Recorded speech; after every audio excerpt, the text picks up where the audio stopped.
Hello.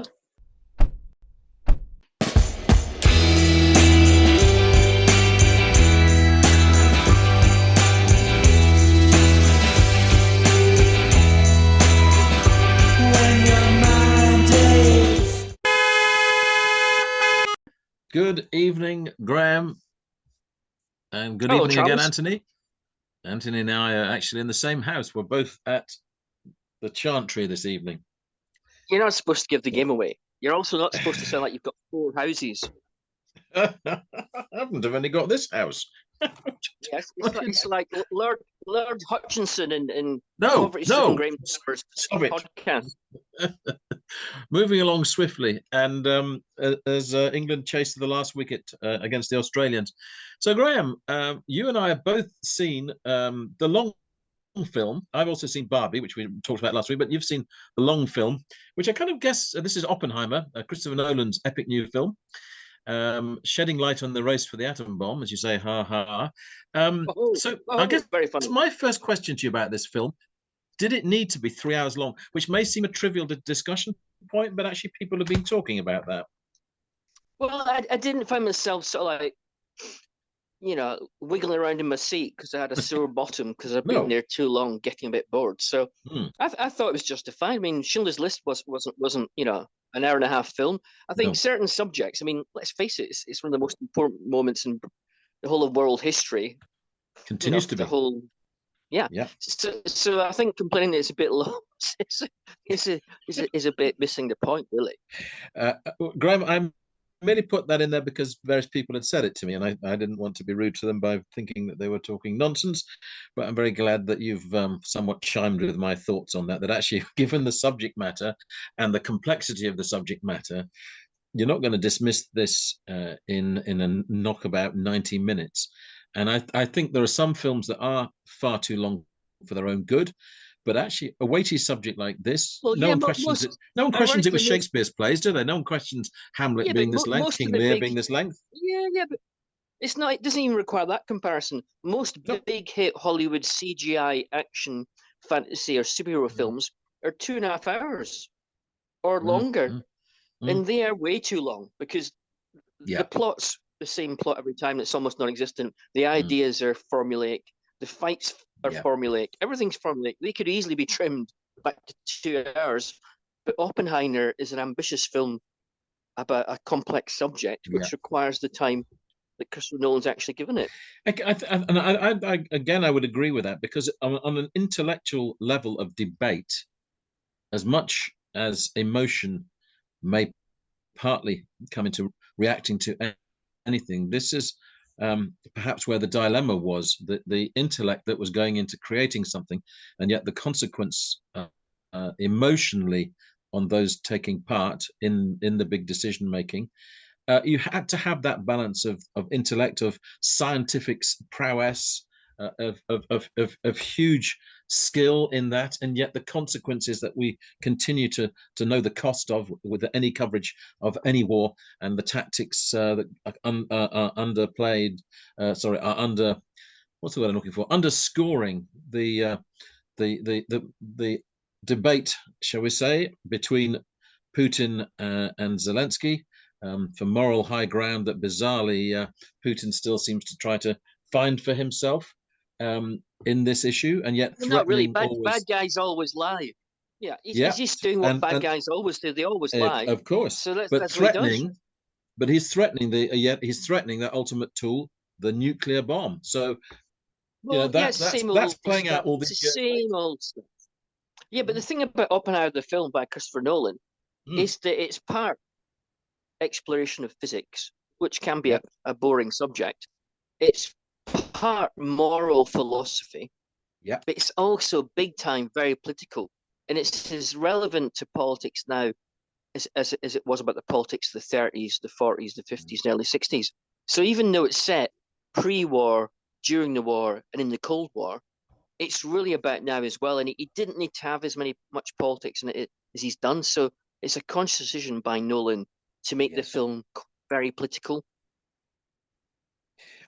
You're right. I mean, those three things absolutely play out within it, and I do think the one that actually in its own way is the one that resonates most now, is the political aspect. And when one looks at McCarthyism, one looks at the attitude towards communism, one looks at nations turning against each other, but also, you know, the complexities of people turning in on each other within a country as well. All the secrecy that goes with that, the backstabbing that goes with that, the egos that are at play in this film. Yeah, the contemporary point he's making, because there's an awful lot of the film devoted to the downfall of Robert Downey Jr. as the boss of the Atomic Energy Commission, who's got huge political ambitions. And it's a great performance by Robert Downey Jr., by the way, absolutely magnificent. But there's a lot about his downfall, and that's basically showing him to be an unscrupulous, right-wing, ambitious person who will pull any old cheating stunt to outflank his opponents by making up spurious allegations of, you know, a political nature. And that's all very current, and I think that's why Nolan's got so much of that in the film. But it's a great film because Nolan's basically done what Oliver Stone did with JFK and what Spielberg did with Schindler's List.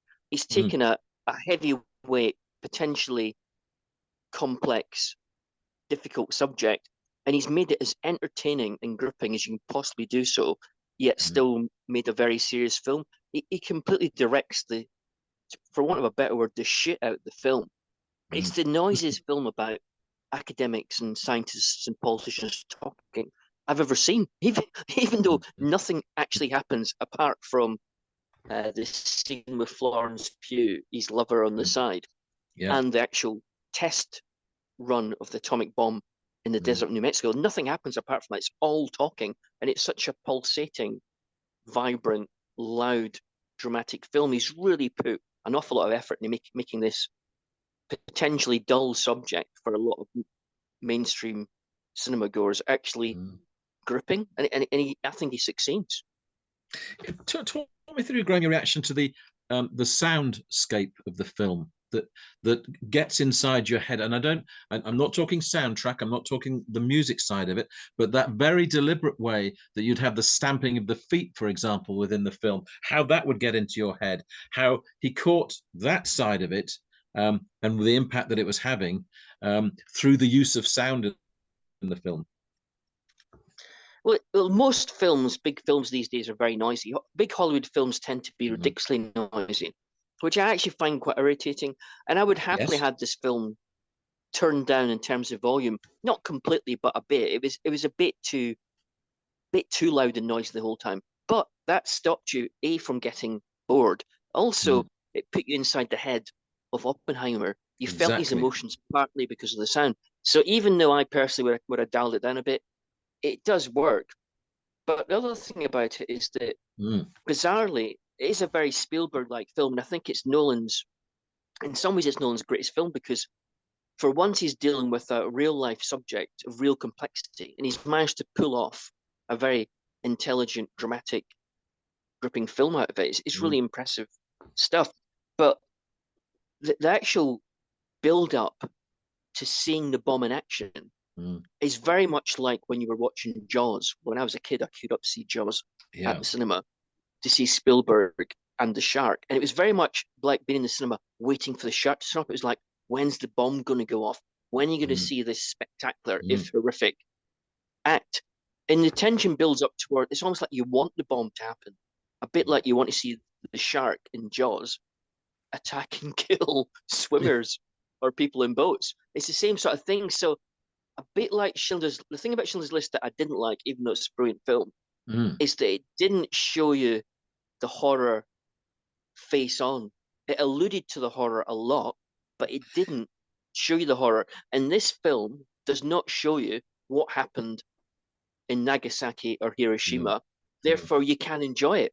Because if it did show you, you couldn't possibly enjoy the film. Well, so you could enjoy watching Oppenheimer as a result of that. I mean, you see the American celebrations on one level, and yet you see the devastating impact, of course, that it had on Oppenheimer, the dilemma that he'd faced all along.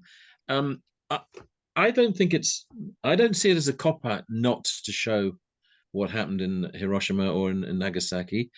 I think it is a film about because I think plenty has been said about that already. I think the humanity is the story within this film, and the impact of what we can do and render on the world is what is shown. So I think that showing, I mean, we hear the statistics. We hear the statistics of how many died in that, and I think we're fully au fait with the devastating consequences that that brought. And I don't. I think just to somehow try to capture in the film uh, a nuclear bomb going off, I'm not convinced that that isn't just playing, if you like, to the more conventional way of, gosh, this is what we can now do with filmmaking. This is what we can show. So I actually think that while there was maybe a craving to show it on some way, I think it's a better decision instead to have seen the contrasting looks on the Americans' faces at the time. Oppenheimer's contrasting look, which we have hinted throughout the film, where he keeps seeing faces that are being obliterated, and so I think we get that feeling of the impact without actually having to have a recreation of what happened itself. I agree, except for one thing. I agree it does work, and that's because for the first time in all these films, apart from these tricksy sci-fi type ones like Memento and Inception, for the first time in all these films, much more so than Dunkirk, which is a brilliant piece of cinema and brilliantly acted, but didn't really tell you anything about Dunkirk. Well, for the first time in all these films, he's taken a real event and he's made a coherent script out of real life, which is takes a lot of doing, and that's why the film works, because he's thought through the whole thing very thoroughly, and he's done a great script. But it's interesting that Japan has no schedule date for showing this film whatsoever. And Japan's the sort of place where they actually mostly accept American domination. What America did during the Second War is been a necessity. And previous American films like Pearl Harbor have had mass releases in Japan, Yes, they have. and there's no schedule yet whatsoever for Oppenheimer. So it may be that even though we both think he's pulled it off and it's a great film, that in Japan, not to have Hiroshima and Nagasaki in it at all may be a step too far. Which I could equally understand if that is. I mean, you make that contrast with Pearl Harbor. That's a very good point to make. I would fully understand why there would be no wish to see this film in Japan. I think we should also say that the cast is uniformly brilliant. It's a very good cast. A lot of British actors like Kenneth Branagh, Florence Pugh, and Gary Oldman, and Emily Blunt, who's got a terrible role as Oppenheimer's, I think, second wife. Yeah, but she's terrific. Suddenly gets great scenes. At the end, she gets a chance to act, and she's brilliant. But absolutely. Cillian Murphy in the title role is absolutely superb.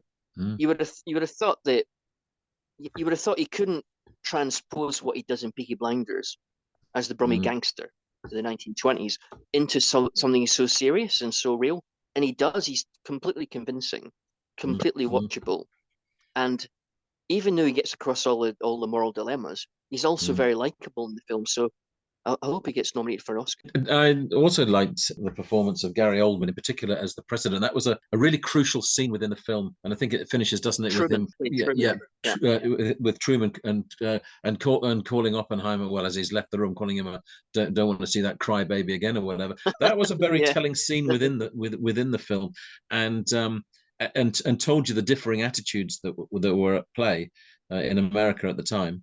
Yeah, well, that's the political angle. I mean, it's a bit like that George Clooney black and white film directed by Clooney. I think Clooney appears in it. Called Good Night and Good Luck, about Good Night and Good Luck. Morrow, the 40s and 50s American broadcaster, very famous bloke, but who was regarded by his own TV channels during the McCarthy era as being a bit too liberal. Yeah. It reminded me of that, except on an epic scale. So, Graham, thorough recommendations all round for Oppenheimer. 3 hours. I think it's absolutely achieves what it sets out to do. I think it's a brilliant and bravura piece of filmmaking that intellectually is stimulating. Visually, it's extraordinary. The soundscape is remarkable within the film. I think it's a great piece of work, and the performances all round, as you say, really high quality. So for me, as this sudden surge of high quality films being released, or films that people want to see, suddenly we've got this now going on in July into August. Loads of people going to the cinema to see significant films. Just maybe studios are getting that confidence back, and we're seeing some high quality product. And about time too this year. Well, they might realise that superhero films and fantasy films and CGI aren't the only ways to make money, because Exactly. they've put too many of their eggs in the same basket for the last 3 or 4 years. They need to broaden out what they produce. Yeah, I absolutely agree. Now, Graham, you will have gone to Deershed Festival. I alas, couldn't go to Deershed Festival. Instead, I was watching the Human League. Got the Human League in to advise me to go to York Racecourse to see them in the rain on Friday night. But you, however, have seen a certain world champion Oh, good snooker grief. player That sounds good. stealing the show at Deershed Festival in his DJing duties.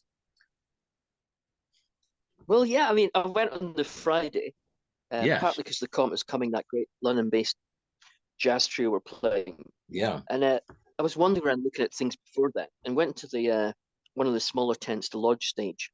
And this band, this three-piece called the Utopia Strong, were on stage. Mm. And blow me, but one of the three is Steve Davis, the former world snooker champion. No.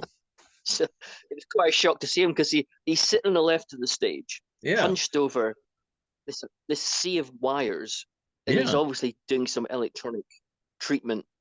You couldn't tell, because it was quite a cacophony of sound from the trio, but he's Yeah. hunched over it, like sort of like Kraftwerk's granddad. Well, maybe not quite, so maybe Kraftwerk's uncle. You'll love that one, Graham. Yeah. And at first you thought, oh, this is a novelty, but then you noticed that the lead guitar player was rather good. Then you noticed Yeah. that the multi-instrumentalist with the Moog synthesizer on the right, he was also very good. And then you noticed that even though what they were doing was a sort of like psychedelia meets ambient meets rave with a lot of drones, and all these big sort of like build-ups and then fadeaways, constantly Yeah. evolving and changing, with only an occasional gap in between. And at first you're thinking like, okay, this is all right. This is all right. It's good that Steve's involved with this sort of avant-garde electronica thing. And then you realize it was actually really good. And then you realize it was actually very, very good. And So you can't take a pot the whole shot at band, Steve including Davis. Steve, got a massive, massive reaction, like one of the best of the whole day.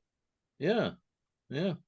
So, however, to top that, though, you were very impressed by the Comet Is Coming. Headliners, the jazz, the jazz. Well, I know when we spoke to the director of the festival earlier this year, and in an interview, Oliver, that was the signing that he was perhaps most pleased about. The Comet Is Coming. So, given his enthusiasm for it, what about yours?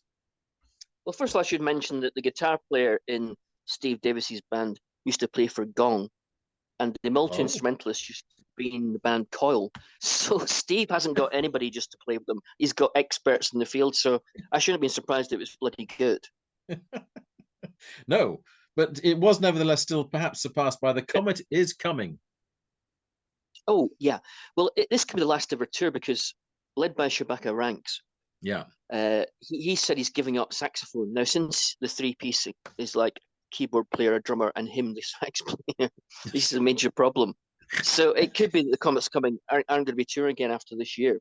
No. So I really want to see them, because I'd got their albums, and they're an amazing, amazing sort of mix of, well, they are jazz, but they chuck in everything but the kitchen sink, electronica, prog, dub reggae, funk, ambient, the whole works. And when you see it up close, because I managed to get right to the front, so the gap between me and the band wasn't that big. When you see up close, holy crap, they are three immensely brilliant musicians.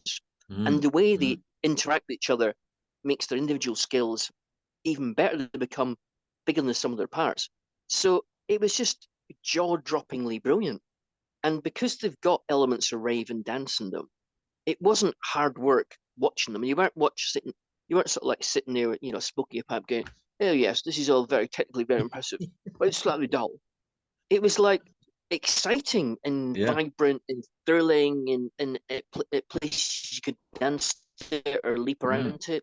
It was just gobsmackingly brilliant. Possibly the three best musicians I've seen in my entire life. It was just amazing.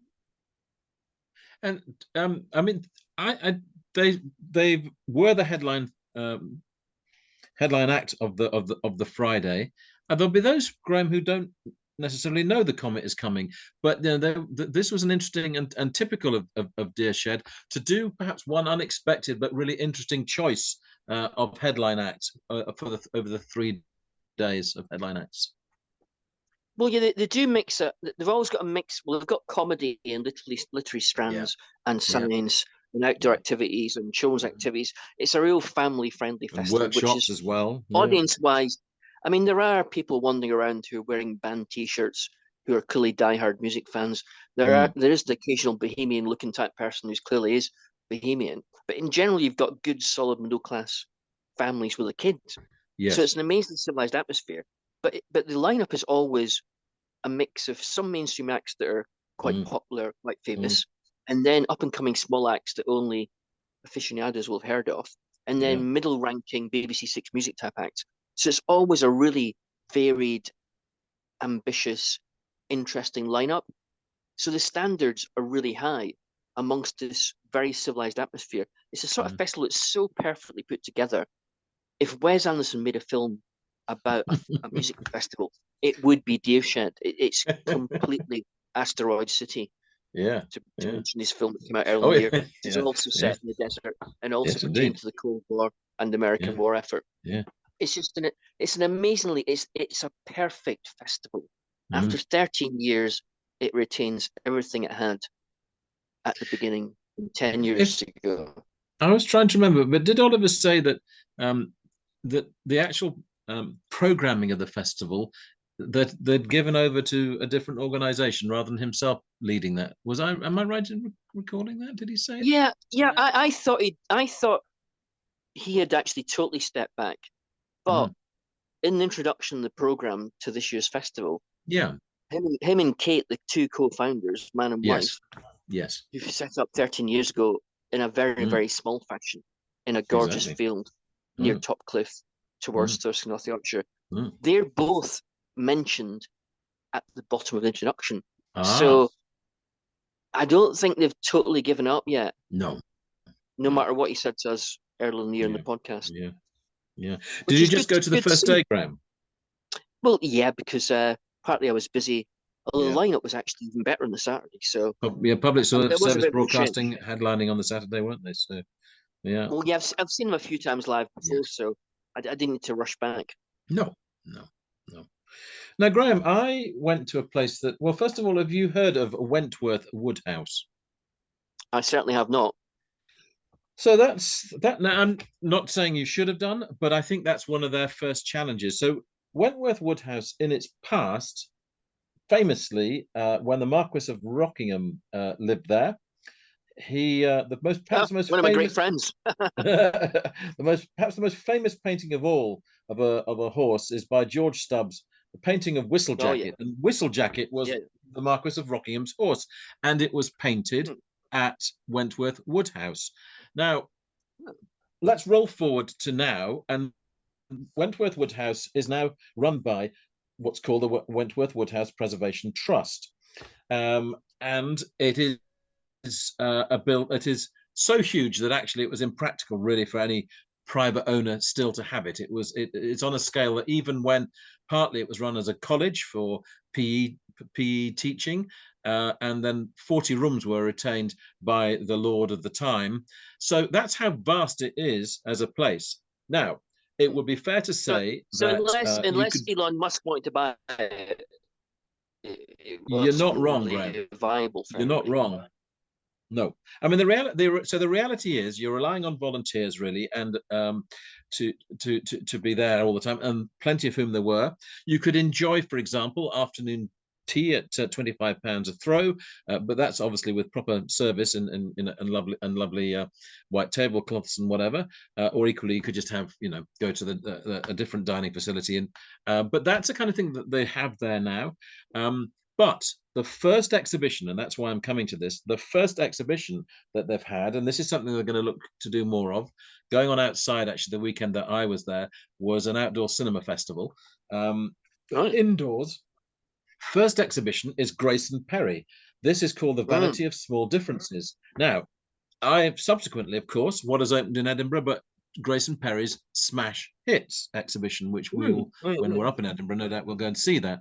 Now, in that exhibition, actually featuring is the Vanity of Small Differences. So as well as being at Wentworth Woodhouse, it is also at the I'm not sure which of the Edinburgh galleries it's at, but anyway, it's the big opening that's the big exhibition opening with all the nationals have been writing about it. Now, at Wentworth Woodhouse, why it's interesting to have an exhibition there is that the story behind the Vanity of Small Differences is looking at, it's a retelling in the form of tapestry of the rake's progress, and he now becomes Tim Rakewell, who begins working class, first two tapestries, middle class, second two tapestries, and by the last two tapestries, Tim has become a computer genius wizard, making himself a multimillionaire and living in a Cotswolds grand house that no longer can the grand families of the Cotswolds own anymore, and it's the likes of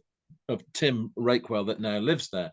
So it's looking at, if you like, with the small differences, the little changes that they've gone through, and how it's affected his life. It's told with typical visual flair, full of detail by Grayson Perry. Just a little detail to mention if anyone's going to go and see the exhibition. There is in each of the 6 tapestries an anchor, a symbol of an anchor, and above it is a W. I won't need to say the word, but that is what he has in each of the 6. Good old Grayson. Typical Grayson. So you have, and they are there. Trust me, they are in all 6 because I did find all 6, and are well worth looking at. I've subsequently read a very dismissive review of the Smash Hits exhibition that's questioning where Grayson is now, whether he's become too obvious, whether the wit's not as sharp as it was, etc. On the other hand, I've seen 5-star reviews of that, and maybe again that's the division that I think Grayson now, he's at the level of celebrity so high now.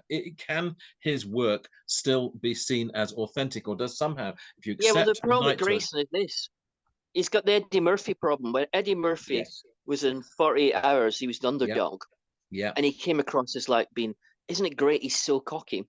Once Beverly Hills Cop was a big hit and he made Beverly Hills Cop 2, which I didn't enjoy at all. And I didn't enjoy it because now that he was a superstar, him being so cocky the whole time was actually quite irritating. And I think when Grayson was the plucky underdog, his sort of cheek and he's like, his slight arrogance and sort of portraying modern British history in class terms as he sees it, which I broadly agree with anyway. But it's just that he's quite he doesn't doubt his own viewpoints whatsoever. Does Grayson? No. Even though he's very chummy as a personality. So I think now he's reached that point where that sort of confidence can irritate some critics. I mean, that I think is the dilemma here, because this work was from 2012, and if we look at actually Grayson's momentum to being where he is now, and you could call him celebrity artist now, absolutely. I mean, he's a polymath now. His television series, does the live show, even sings within a live show. Of course, had high profile during the pandemic when he had his art club on Channel 4, and so and then when every time there's a big new exhibition, he's one of those artists that now galleries think, right, this will sell because it's Grayson Perry. But we get to that point. The only thing he hasn't done is and he hasn't done MasterChef, the celebrity version, so he hasn't quite jumped the shark yet. He hasn't jumped the shark yet, but what you've got is a situation where, interestingly, he has the path that Tim Rakewell goes through, to some extent, actually now Grayson has had that as well. So within the last 10 years, this piece has I think perhaps knowing Grayson in the way that we do, we're much more familiar with him overall now, slightly affects the way that you look at this piece. And that may well be why I think one of the critics was so adamantly sniffy about what Grayson's become. And I didn't think, to me, it wasn't based on the artwork. It was actually based on what you were suggesting, this thing that when we get overexposed to someone, we start thinking differently about them. Yeah, well, I met him about 5-6 years ago in Durham Cathedral, because he'd done some tapestries for the cathedral to coincide with the Durham Miners' Gala. And it Yes. was a great tapestry, and it was all very sort of like quietly pro trade union stuff. Mm. And he was a really likable, but quite sharp, intelligent bloke. So it could be that his obsession with class, which these days is almost frowned upon because we're supposed to be past the class system, although of course we aren't. Well, It may be anything that, but, Graham. that Anything but. he's a victim of the system which he himself portrays quite regularly. Yes, I mean he is this in this celebrities obsessed age.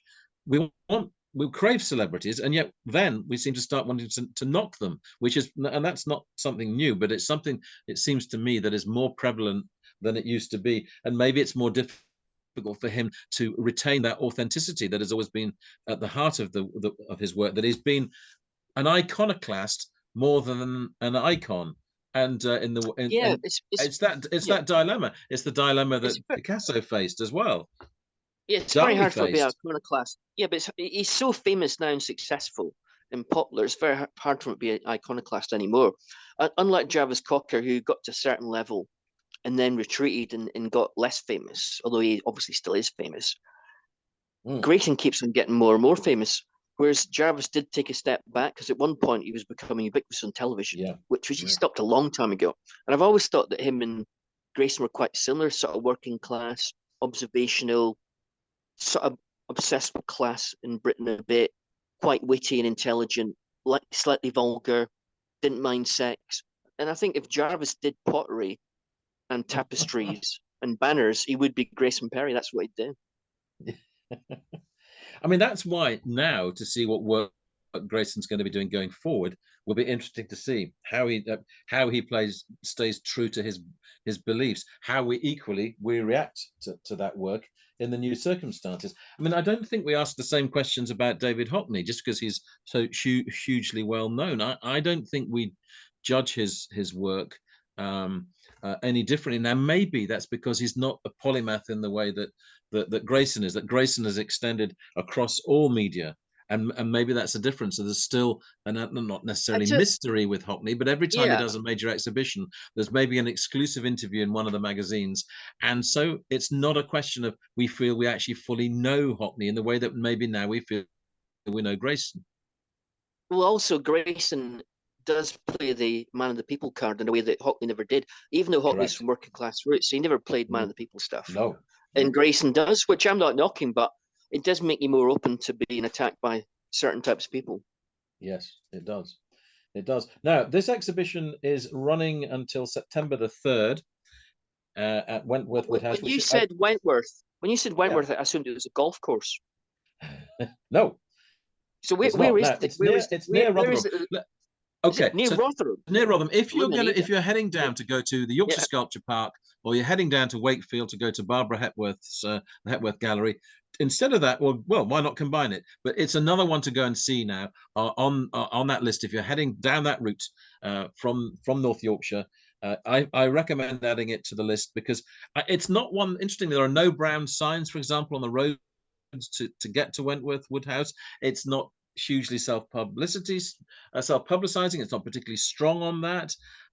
It has had coverage of this exhibition in the Yorkshire Post Saturday magazine with some wonderful photographs within it. But I'm not saying it's selling itself short. But the fact is that it's not necessarily high profile at the moment, and maybe by having more exhibitions, that is obviously one of the most effective ways that they can do that, and that indeed is the intention. They've got some Yeah, funding but from what's called Flux Rotherham, which is Arts Council's England's creative project. So there is backing for it. And interestingly, with this exhibition, they're looking for 5,000 visitors. Now, that doesn't strike me as a particularly high number to be looking for. well, Neil Mercer Gallery in Harrogate would probably be, that's be their sort of ambition, and it's quite a small gallery, the Mercer, although So, it's very so good. that's the kind of But thing which what tells you that it's. strikes me is that Hmm, no one wants Rotherham to have art. I mean, no one wants the world to think the North is full of culture. So it's another way in which the Southern dominated media can cheerfully ignore. yeah, absolutely. And the other thing to mention is if you do go to see it, I didn't see the video essay by Grayson, but that is part of the exhibition. So make sure to look out for that when you're there. Just ask one of the multitude of people who are from room to room. And interestingly, I think three of the people that were guiding around were former PE teachers who had been taught Really? their PE teacher there. So they felt that loyalty to the place, and I love that about it. That people, Yeah. care on that level. You could also take part in textile workshops. If you need to look up the place, it's wentworthwoodhouse.org.uk. So that's where it is. Now, Graham, our last discussion point is quite an admission as why you were wrong about Blur's new album, which we kind of discussed in a blur Yeah. slightly last week. You, however, have been able to hear the whole thing through. I think Sarah got you the deluxe edition with 2 extra tracks, but you've been able to give it that fair hearing of listening to all the tracks and making I'm not saying last week's was a rash judgment, but you've now been able to step back and look at it in a slightly different way. And let's hear the changing perspective that you feel now about this album.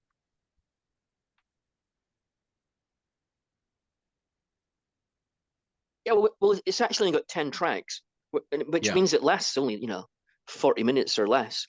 And there's only a few tracks which actually hit the 4-minute mark. Most of the tracks are 3 minutes, just above or just below. And that's part of the beauty of the album. There's not a single extraneous second. Nothing goes on too long. It's perfectly arranged, perfectly weighted, possibly Damon's best ever singing. The songwriting is superb. Now, half of it still doesn't sound like Blur, but the quality is so high that who's to complain? It's definitely a better album than the Magic Whip, the last Blur album. Yeah, I think it's actually better than Think Tank, the last album before they sort of split up, and it's very close to being better than 13, which I think came out in 1999. It's a really high quality collection of songs with great playing as well. There's great little guitar lines from Graham Coxon. There's a lot of like typical Blur call and response vocals, which are all very nice. And bizarrely for a Blur album, it's not usually Blur albums have some sweet moments and have got some ballads, some emotional moments, but this album as a whole is actually a very sweet album, and it's emotional without being depressing. It's a really nice album. It's not something you can say about Blur very often. They've produced a really nice album, full of warmth and emotion and honesty and tenderness. A little bit of Bowie-like spikiness every now and again. Quite a lot of sort of like arrangements remind me of Arctic Monkeys' The Car album.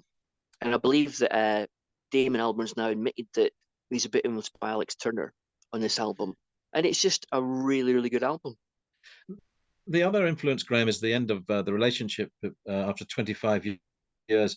Damon and his partner have split up. And if you look at the lyrics, I've read an article on this, that's a huge part of the album as well, reflecting on the end of his relationship, or he was sensing that it was coming to an end, and the lyrics address that. How strongly have you noted that in the album? Well, the lyrics can be lyrics at any point. You can talk about love. You can seem upset. Melancholy is part of Damon's main. Always has been. Always has been. I think the difference is in the tone. It sounds so warm and tender and heartfelt without being cheesy.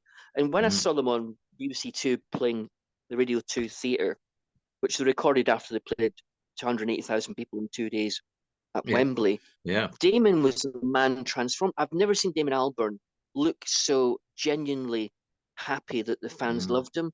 He was a completely open, normal human being, and very warm. And this is not, again, what Damon's usually like. So it looks like he's been profoundly affected by the end of his long-term relationship. Yeah, and whether that's been something good or bad doesn't seem artistically to be the point. The point is that he seems to be a different person.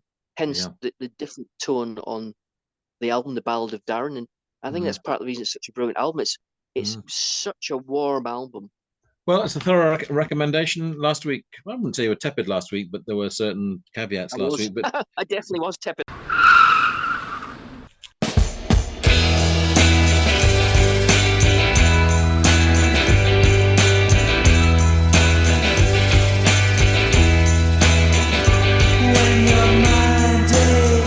You've been listening to the podcast Two Big Egos in a Small Car. Your hosts were Graham Chalmers and Charles Hutchinson. This was a Baltic sub-production.